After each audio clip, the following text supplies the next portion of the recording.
సాంఖ్యయోగము. అకీర్తిం చ అపి భూతాని కథయిష్యంతి తే వ్యయా సంభావితస్య చ అకీర్తిః మరణాదతిరిచ్యతే. భగవానుడిలా అంటున్నాడు, లోకులెల్లరూ నీ అపకీర్తిని గురించి కలకాలం చెప్పుకుంటారు. మాన్యుడైన పురుషునికి అపకీర్తి మరణం కంటే వ్యధ కలిగించేది కదా.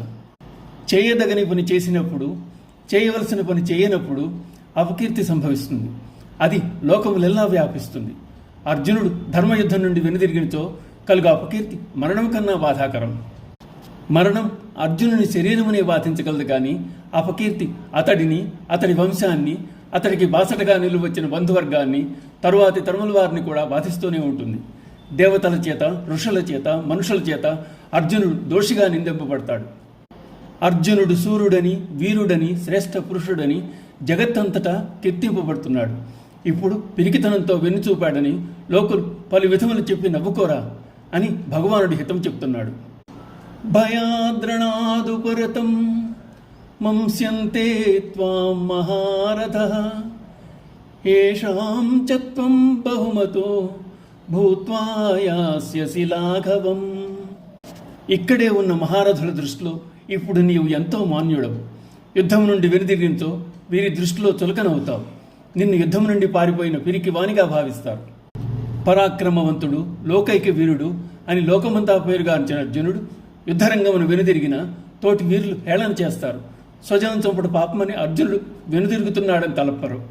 యుద్ధమును వెన్నుచూపి పారిపోయాడని భావిస్తారు. అటువంటి పరిస్థితి మిక్కిలి అవమానకరం.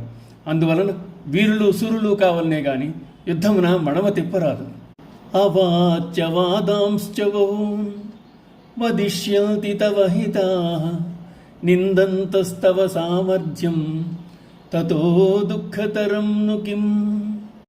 నీ శత్రువులు నీ సామర్థ్యమును శంకిస్తూ, కించపరుస్తూ పెక్కు అనరాని మాటలు అంటారు.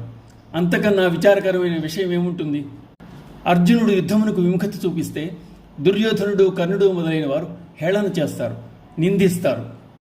కర్ణుని ధ్యేయం అర్జునుని గెలవగలనని, దుర్యోధనుని భావన అర్జునుడు లేకున్నా పాండవులు సమరమును నిలువలేరని. ఇంకా వైరివర్గం వారు సమక్షంలోనే పెక్కు దుర్భాషలాడతారు. అది మరీ అవమానకరం కదా. కర్ణ దుర్యోధనాలను వాగ్బాణములు సహించుట కన్నా మరణము మేలని శ్రీకృష్ణుడు అర్జునుని హెచ్చరిస్తున్నాడు. ఓం నమో భగవతే వాసుదేవాయ.